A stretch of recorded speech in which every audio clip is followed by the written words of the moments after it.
Are you still looking for the one, your soulmate, the one to complete you like Jerry Maguire found? Today's show, this Time Yourself coaching show, we are going to talk to somebody who specializes in just that, the S word, soulmate. Welcome, everybody. My name is Richard Francois. This is the Astound Yourself dating show. And with me, as usual, tonight is my illustrious co hostess, and your name is? My name is Elaine Saunders, and I am your illustrative co-host here every week on Astound Yourself Dating. Welcome to the show. Elaine. How long Welcome. have I been calling you illustrious? You still can't say the word. We need to have a I'm little never going to learn it. session. You know what? I've been bad. I'm going to sit and write it like 20 times and then There say you it. go. This is going to be your assignment, your punishment. Write illustrious 20 times until you get it right. Illustrious. Is it That's illustrious? Us. Us, exactly. Illustrious. Us. We be illustrious. That's it. As you can see, we are all serious here on the Astound Yourself Dating Show. It's nothing but business, and we do not have a good time. So if that's your kind of show, stick around. Stick around. Elaine, you have a special guest for us this evening. Tell us how you met this guest, and tell us a bit about her before we bring her on. Okay, so my friend Karen Campbell, she's an awesome, wonderful grief coach. Her and I do some Zoom events on the weekends and different times. And she knows what, I do for work. She knows I'm a matchmaker. And she said to me, I absolutely had to meet her friend Pamela. And she said, I can't wait for you to meet her. You're going to love her. She's going to be an amazing guest on your show. So that's how I met Pamela. It was a few weeks back, and here she is. Hi, Pamela. Hello. How do we say your last name? And I apologize for this. Well, Dussault. Dussault. Okay. Like Dussault, not do pepper. Right. Exactly. How I remember things. Oh my gosh, Elaine. Do I have to kick you out of the show? That's awesome. Do pepper. Whatever works. Whatever helps is fine. This is great. Thank you for coming on. Thank you so much. So we're really excited to have you on. And I think the main reason why is the Soulmates that I know you have this great event coming up, and it's super, super affordable. But I really want to know how you got into this realm and how I know how I found you, but how did you find your calling? Right.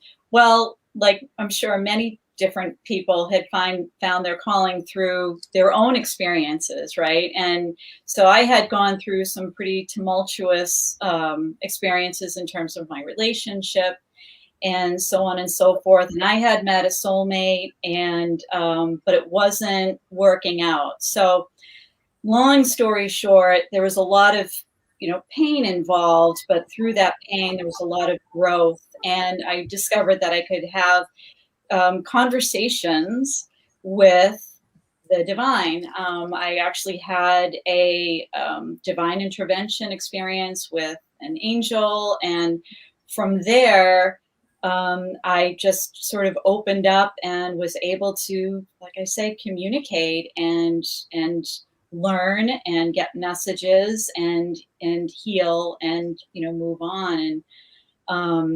And then from there, I just started helping other people. It just happened very naturally. It sort of fell into my lap. People were talking to me about their experiences, which were almost exactly what I had been through, and that's really how I got my start. It became my passion, and certainly was my calling. So this is interesting because I think everybody has their own idea of what a soulmate is or what a soulmate means. And I heard you say you had a relationship with a soulmate that wasn't working. So maybe you could explain a little bit about that. How does that work? People always think soulmate means perfection. Oh, yeah. Well, no, it absolutely is not. In fact, half the time when we meet our soulmate, they're really just a catalyst for us to grow, to maybe to heal, to learn, to do certain things that, in a bigger picture, are our purpose, but also to really do some soul searching to discover who we are. Like, who are we, right? Why are we here? Right. Those big esoterical questions. Mhm. So they're not always our forever person, and they can be very difficult relationships. So it could be In somebody other that. words, Go ahead, Richard. I'm sorry. the way I'm hearing what you're saying, which sounds like such good news to me, Pamela, is rather than the soulmate being the perfect fitting sweater that's going to keep you warm forever and ever, it's more like a fire under your butt. Yes, yes. Not all the time, okay, but much of the time. And it's one of those things that if you didn't have such a strong connection, that it wouldn't really, it maybe would motivate you, but not in the same way. It's kind of like you need such a catalyst that's going to almost, it sounds bad, but kind of tear you apart so you can come back together again whole, in the right way, in the way that you're meant to be. And so, yes, very much so, lighting a fire. Yeah. And it works both ways. You're doing the same with them as well. Interesting. An opportunity to help each other grow. And it's not a matter of the soulmate, it's a matter of the soulmate for now. Yes. Yes. And that's the good news, is that they will often lead you eventually lead you to the soulmate, the one that it's not the perfect sweater. It's not perfect, but you still can have a deep connection, and you can work together, and it can be incredibly healthy. And everything that you would want it to be, that the type of thing that we're looking for in a relationship. So the one that wasn't right can eventually lead you to the one that is right. So if I'm hearing you right, a soulmate is not somebody that necessarily you had some sort of a past life connection with, or Yes. something like that, or Actually, you do. okay. Is that Actually, always the case, or is that not always the case? It's 9 out of 10 times it's the case. So people come rolling into your life over and over and over again. Well, it's over and over and over again, but when you meet a soulmate, you have this instant connection and sensation that you can't explain of knowing this person from before. Yeah, it's something you can't shake. You can't shake it. If you haven't had that experience, it's very hard for people to kind of buy into and understand, but it is something that takes hold. Unless you've had that experience. So you had that experience. Mm-hmm. Well, you talk of angels. So I think everybody has a definition, like what's an angel to you? Like I had a dream, for example. Was that an angel in my dream? I don't know, but I had a dream about my late husband and the house that I'm living in now, and it was explicitly the house. Before I even met him, I saw this house in my dream. And then a year or so later, after we met and we started dating, we took a trip from where we lived in Las Vegas to his hometown in Nashua, and we pulled up in front of the house, and I saw this house, and I looked and my eyes were like, I've seen this house. I've been in this house. It was in my dream. It was in my life before I even met him. Mm-hmm. So to me, that's inexplicable. That's divine. That's something that's divine. There's no explanation for that. That's supernatural. Right. It is supernatural. Precisely. One other thing that I heard, Pamela, when you were speaking about the soulmate and the prior life connection is that it's not as we imagine purely a romantic connection, A soulmate could be somebody who with whom you had a strong connection, but it doesn't have to be that it was romantic or sexual or any of that from that previous life. It could have been a strong friendship, somebody who had your back, somebody that you experienced difficulty with, that you survived something important together. It sounds like it could be any and all of that. Could it also be somebody that was not human? Could it have been an animal that was Animal, your pet. previous life that helped you through a journey? Absolutely. Absolutely. We have so many soulmates. They're not always romantic, but along those lines we can have more than one soulmate that is romantic in a lifetime. But we have children are our soulmates, parents, sisters, co-workers, friends, certainly animals and pets. You look into their eyes and you just kind of know that are supposed to be together, and there's just this incredible connection. So yeah. Well, I'm sure we have Funny, other my dog. topics. Yes. I'm sorry. As soon as she said animals, my dog came walking in like, "Hello." She's like, here I am, claiming my spot as your soulmate. Yeah, I'm like, who's talking to you, Rev? That's funny. That is funny.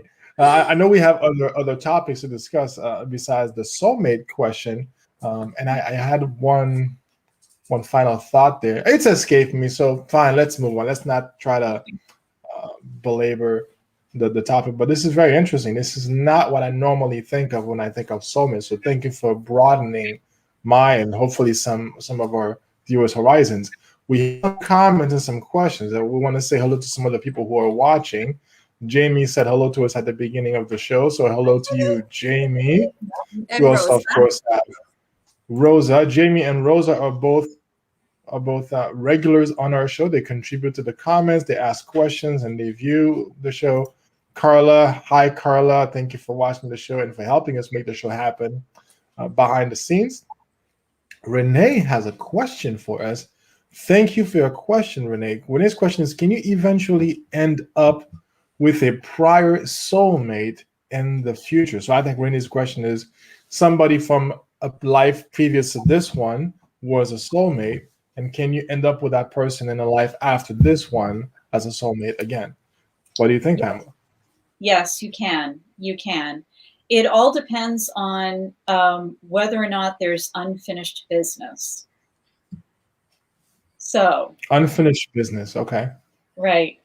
Sometimes there are reasons that you're coming together, and I had mentioned some of them in the beginning of the show, to grow, to make choices, sometimes based in love instead of in fear, learn lessons, right? There are a lot of different reasons that were brought together, and if any of those has not been either answered or addressed or resolved, then there is a chance that they will show up in a future lifetime for you to do that with.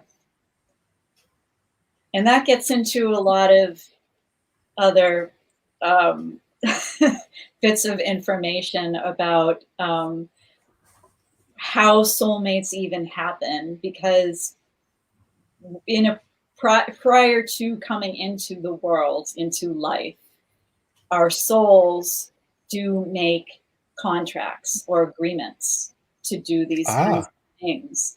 So that's why they will most likely come back. You will agree to do that, to come back in another lifetime to, finally finish that business.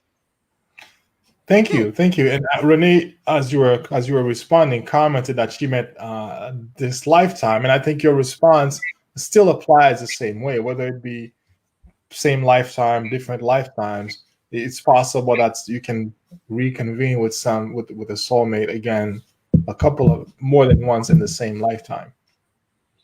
Right, it can happen in the same lifetime. It really depends on if there is unfinished business between you two. All right. Thank you. Elaine, do you want to take Jamie's comment? Yes. Yeah. Jamie has a question or a comment, it looks like. If you have a friend since high school and they are like a soulmate, but you're afraid to go into it, you're in a relationship? Oh, I see. So he's afraid to lose a friendship with his friends. It seems like a soulmate relationship, but I guess he has a fear. Can you just confirm that for me? Say yes or no, Jamie. You're afraid to make it go into more than a friendship because you don't want to lose the friendship. Is that what you're trying to say? That sounds pretty cool. I'm trying to interpret this question. If you have a friend since high school and they like a soulmate, but you afraid to go into, I'm sorry, it's chopped up, and I'm not getting it. I'm not getting. Yeah, I think I understand. Go ahead, Pamela. Pamela seems to have a. No, yeah, okay, yes, I got it right. He said yes. Thank you, Jamie. I want to make sure I was getting his question right. Thank you. If just because you know that they're your soulmate, and you have this great connection with them, but you're very happy with the friendship, there's no need to have to go into it, romantically with them.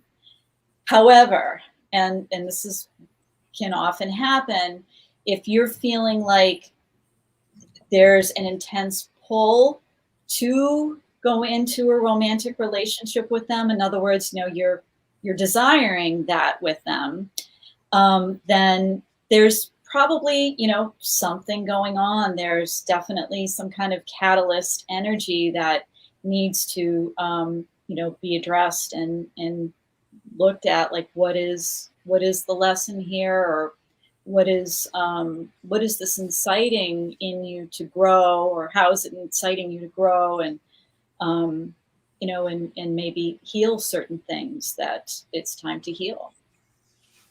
Makes sense. So, speaking of healing, we talked a little bit before we came on the show about your practice and the types of things that you help your clients with. As a psycho-spiritual counselor, I've never heard of that terminology, psycho-spiritual counseling. Can you tell us, what does that mean, and what types of obstacles or blocks do you help your clients get past? Right. As a specialty. So psycho meaning psychological, it's just short for that. So we're looking at things that are kind of typical blocks with people who are wanting to heal or wanting to grow or create a relationship or even heal a relationship. And things like codependency, things like, they call it trauma bonding now. All sorts of, healing buzzwords that are out there, working with narcissists, working with emotional abuse and manipulation, right? So these are pretty typical blocks or issues that need healing. So I help them through that, but at the same time, I do it in a very spiritual form, meaning that not only intuitively, but meaning that I'm able to sort of back up and look at the bigger picture of what is their life path or their life purpose supposed to be. Who are they supposed to be? Again, these big esoterical questions, and to help them just become who they're meant to be in this lifetime and move along their purpose at the same time. Okay, right. So we're working on two different things, but in one big form. Interesting. So what are some of the steps, the actual steps that you might advise somebody who has some of these blocks or obstacles? Right. Like on a spiritual level, do you do meditation? Tell us about your methods and what types of things you apply to those types of issues. So my methods, other than more talk therapy, and that would include intuitive guidance. You know, as you Mm-hmm. know, I already know how to communicate with angels and the divine. What I also do is energy work. I'm actually a shamanic practitioner, and I have other types of energy healing in my background, and I'm able to kind of help clear their energy of those blocks, as well as, you know, doing the talk kind of therapy work. So the blocks that, you know, we already discussed, would be something that we would start with, in terms of clearing that.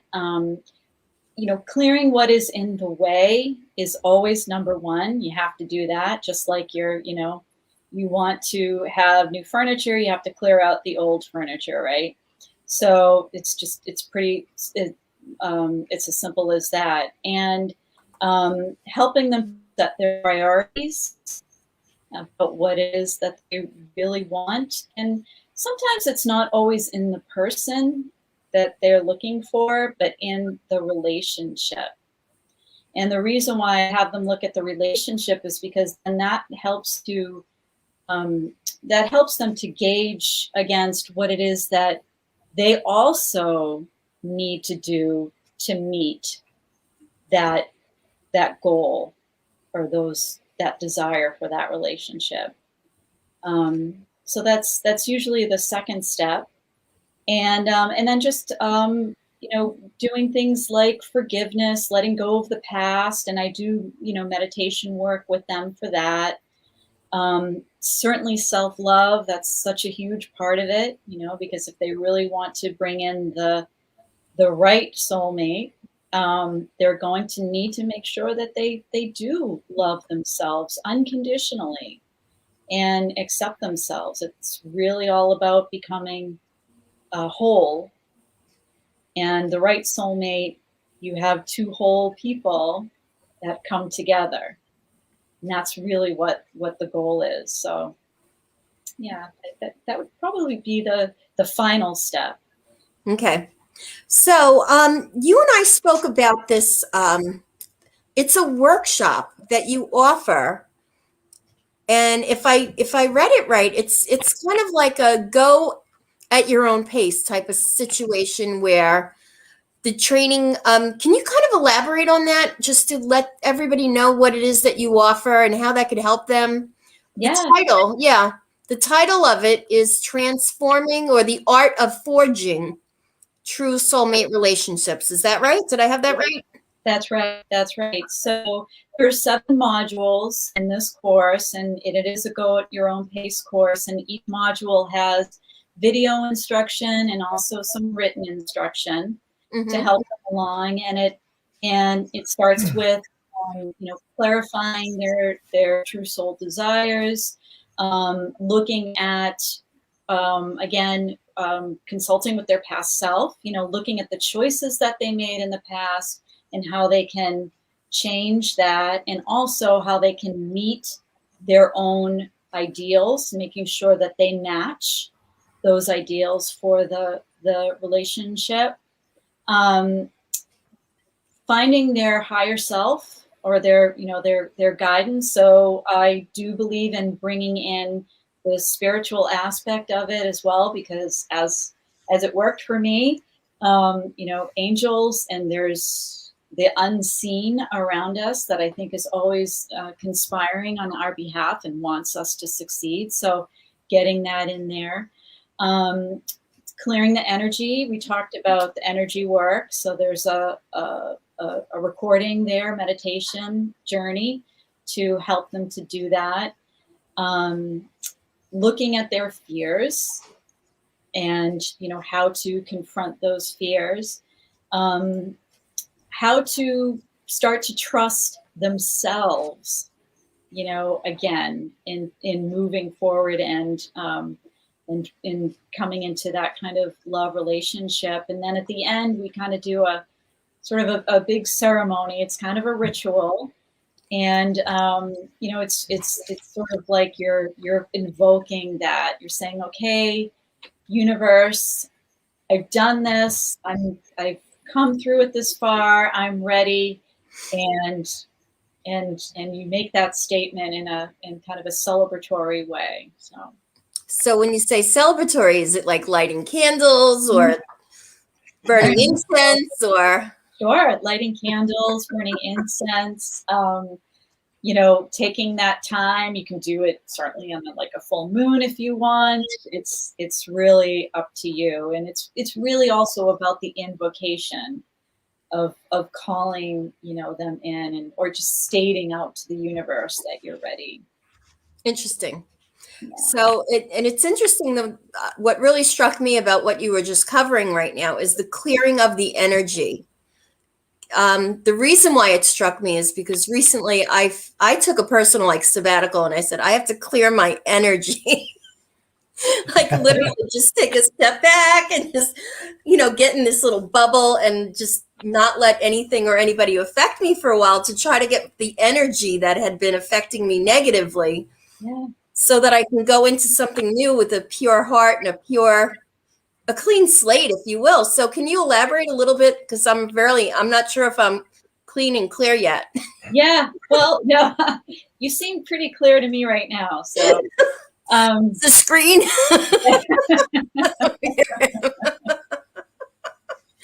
We'll have to talk after the show. Yeah, right. So it is about that. It's sort of like how you just described it, but in this case, it's also about clearing those agreements and those soul contracts. So I had talked about the unfinished business, right? Right. And how before we come into this life, we kind of make the agreements with these other people, these other souls. And we don't have to always follow through. If it's getting too difficult and we want to move on, we have the agency to do that. Right? We have free will. Okay. So this is interesting because I work as a matchmaker, and the reason how Patty and I came together was I work with a lot of widowed people who've lost the love in their lives. And from a spiritual standpoint, a lot of the people that I work with feel a sense of guilt when they start dating again. Right. So is this something I could recommend that they look into to clear that past the relationship with the soulmate that they lost on this earth? Right. Yes, yeah. Absolutely. You again, you have free will. Right. And you can compassionately and in a loving, you know, unconditionally loving way, clear that contract or that agreement that you're not going to move forward while you're here on this earth because, you know, they have passed. You can clear that up and you can go ahead and move forward with that. So that's what this does, kind of on an energetic, spiritual level. Mm-hmm. Right. So there's more than one soulmate. They're not all romantic. Right. You have to kind of make room for them. Yeah, you do. Clear your energy if you want that person to come in. And I don't know, what would you say the big takeaways would be for someone that comes to us and they're single and they're dating and they're frustrated and they think that, I think a lot of the problem is the people I meet, they think they're going to meet somebody and it's going to be love at first sight, sparks in the sky, you know, fireworks, and that's going to indicate the soulmate. And if they don't feel this overwhelming at the first meeting, what do you tell people about that? Do you tell people they should be looking for that instant connection from the minute they meet, or do you develop a knowing after getting to know somebody that they're a soulmate? Do they grow on you, soulmates, or like fungus? Like a fungus? What I know is that there are souls that have their first time here on earth. So even though we're talking about past lives and making agreements, prior to this life and everything, there are soulmates who have never had an experience or a meeting, and so this is the first time, and so what they wouldn't know They wouldn't each other recognize. in that way. So yeah, absolutely, it can develop from there. But what I tell people is that the only way to true fulfillment is to make sure you're loving yourself, you're doing what you need, yourself, right? And from there, you can know, of course, your soul, your own soul, and that's how you can then know your soul's match. Right. Makes sense. Can you believe, Richard, have we run out of time? We have, right? 30 Looks like minutes and I'm 53 stunned. seconds. I'm stunned. Just like that. It's not fair. Just like that. Fair. Just not fair. Do we have time for one more question? Does anybody else have a question before we go? I thought I saw a question. Let's take a look at the comments and make sure. Oh, Vince, We don't he had leave anybody something to say. Okay. Vince said a couple of things. Let's see here. Mm-hmm.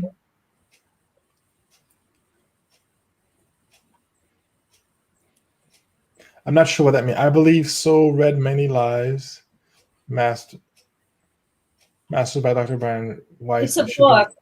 Do you know anything about that book? I have not read that book, but I'm very well aware of it. I've heard excellent things about this book. So Many Lives, Many Masters is the name of the book. Thank you. Thank you, Vince. Hi, Vince, and thank you. Recommendation. Okay.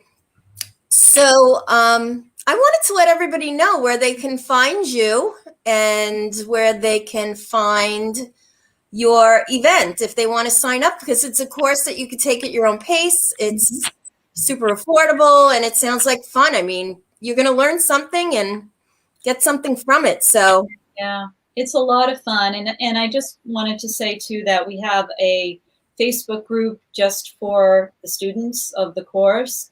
So we can share, I can answer questions if they have them, and they can share experiences with each other, and it's nice. Okay, cool. So here's your website. We have it posted right now on the screen, passage to innerjoy.com.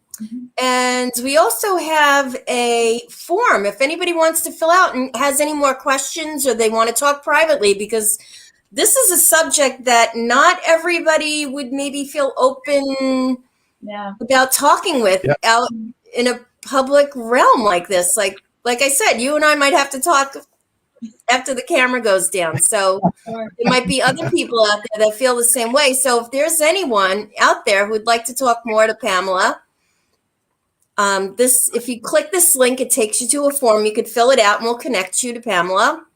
Or myself or Richard. I mean, obviously we're here if you want to talk. Hi. So, thank you for coming on the show. It was great. Thank you so much for having me. It's been such a pleasure. Really we have more questions, but we'll have to bring you back for those. Okay. Awesome. So Elaine, why don't you go ahead and tell people where they can find you? What's your website? What's your Facebook page? I have no idea. Just kidding. Fine. I'll tell them. I know what you're doing. You're testing me to see if I know. I'll tell them. For those of you looking for Elaine, you can find her at Dynamic Introductions. That is a Facebook page. Or if you prefer not to be on Facebook, you can go to dynamicintroductions.com and find Elaine that way. See, I know your website. I know. I could run, but I can't hide. You can't, not anymore. You can't be a matchmaker and hide. Those two things don't go together. They just don't. No. And for Richard, those of you looking for me, thank you, Elaine. For those of you looking for me, you can find me here on the Astound Yourself dating page. You can also go to grichard360.com and find more of me there. If you have ever been called sweet, a nice guy, if you've ever been told don't ever change by a woman you'd rather be kissing, but who instead wants to give you hugs, if that's you, I've got a program just for you. It's called Attraction Dating. It is a masterclass starting in April.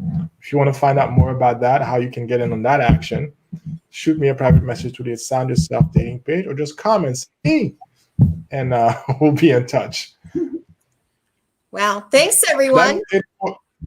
Yeah, that's it for us this week, everybody. Thank you for watching the show. Thank you for everybody who commented. Thank you for those who watched in silence and didn't comment. There's no wrong way to watch the Astound Yourself Dating show. The only wrong thing to do is to miss it.